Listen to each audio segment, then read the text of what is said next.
Hello everybody, we're back, we're ready to go again. Section 12.3 this time we're working on, in which we're going to be finding this what's called the scalar product of two vectors. And you see the goal on your screen right now for this first video for this section anyway. I'm going to expect you to find the scalar, also known as a dot product of two vectors. So find the scalar product or the dot product. Now so far in this chapter, one of the things that you've learned to do with vectors is you've learned to find their sum, and thus you've learned how to find the difference of two vectors. And so it makes sense that we'd try to learn to multiply vectors as well. And a scalar or a dot product is one of the ways that you can multiply vectors together. It turns out there's multiple ways and multiple uses for products of two vectors. Well, so scalar product. What I want you to think about right now is, if let's say we have two vectors A, and you see the components of vector A and then a vector B, and you see the components of vector B, and then we're trying to find the scalar product of the dot product. Now it's called a dot product often because you use a little dot to say that you're multiplying two vectors with a dot product or a scalar product. There's also what's called a cross product, which would be written as A cross B like that. Those mean different things, the dot and the x between the two. All right, but we don't care about this one right here, so I'm not going to worry about that. Whenever you're finding the scalar product, all right, you'll see kind of later what this is used for. It's used to find the vector between two angles, and I'll show you that in another video how that works out. But the way that you do it is very simple.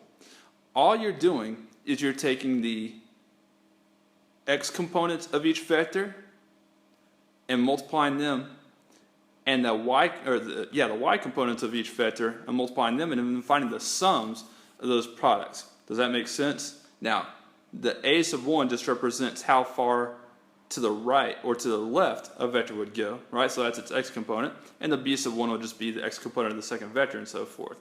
All we've got to do then is multiply the x components for the two vectors, as I said.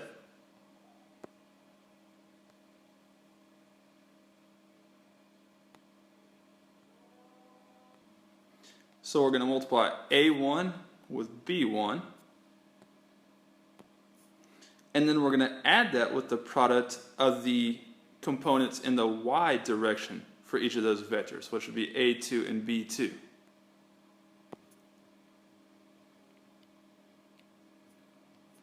Like that. Now hopefully that makes sense just looking at the formula and so forth, but I'm going to show you some examples. And by the way, what we just did here with two-dimensional vectors can apply to three-dimensional vectors as well, and you'll see that also within this video. Alright, I've given you three vectors here, a vector u, a vector v, and a vector w, and we're going to find several different dot products using those vectors. Alright, I got a couple more on another screen as well. We're going to start off with the dot product or the scalar product of vector u with vector v.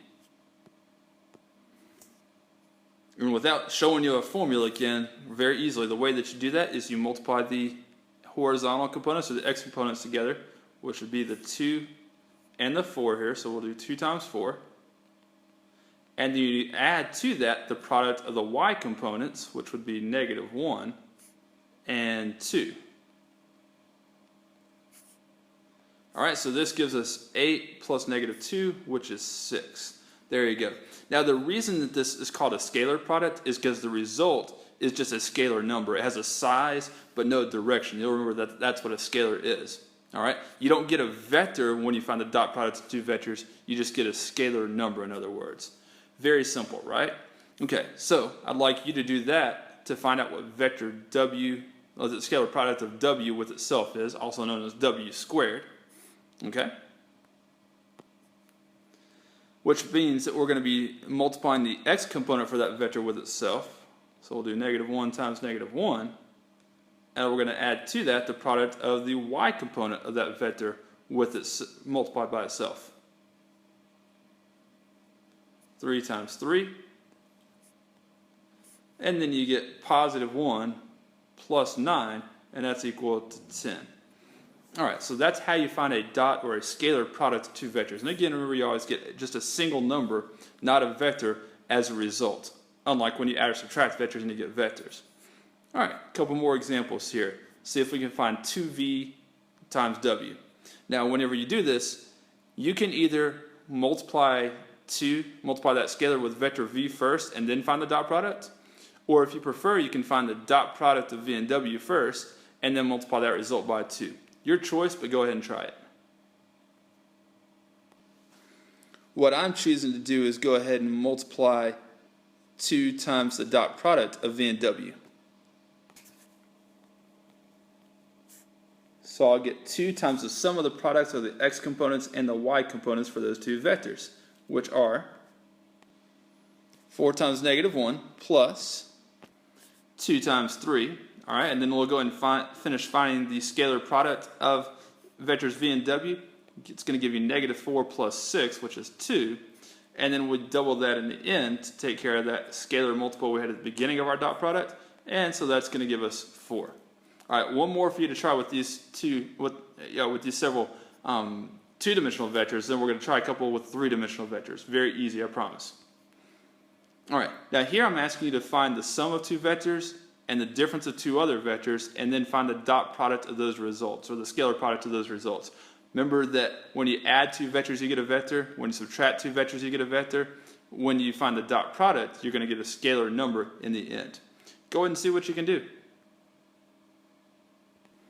All right, you can see I've made u plus w right here, and then I've got the little dot for my scalar product, and then the v minus w. And let's go ahead and find out what the results of those sums and differences are. This is what you should have for u plus w. This is what you should have for v minus w. And then to find the dot product, we're going to multiply 1 times 5. And we'll add then 2 times -1.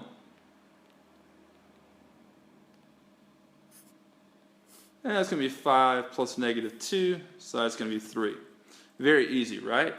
Okay, so then let's try this with 3 dimensions here. And I notice that I wrote these in a different form than what I wrote the previous vectors, and it's fine to use either kind of form in order to find dot products or scalar products. All right, we're going to find the dot product of b with a first. Now with 3 dimensions, what that means is you're going to multiply the x components together, you'll multiply the y components together, you'll multiply the z components together, and then you'll find the sum of all 3 of those products. And by the way, scalar products are commutative, so you can do a times b or b times a, and you'll get the same result in either instance. Try it out. All right, and then there you see your result right there. Got one more example that I want us to try here. First, you have to follow parentheses here, of course, order of operations. You're going to find the difference between the two vectors, and then you're going to find the scalar product of a with whatever result you get. All right, so I'll show you a little bit of this, but you probably know what to do, and if you do, you can pause the video and go and do it on your own. All right, there you see vector a times the difference of vector a minus b, and then we'll go ahead and find out that difference.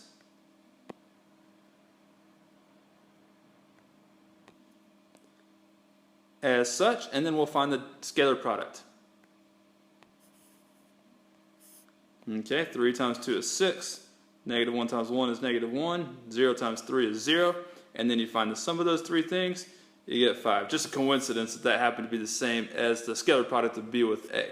All right, didn't intend for that to happen, and there's no reason it had to happen. So there's how you find the scalar product of two vectors, and we're going to see in another video or two what uses there are for scalar products. Thanks for your attention. See you next time.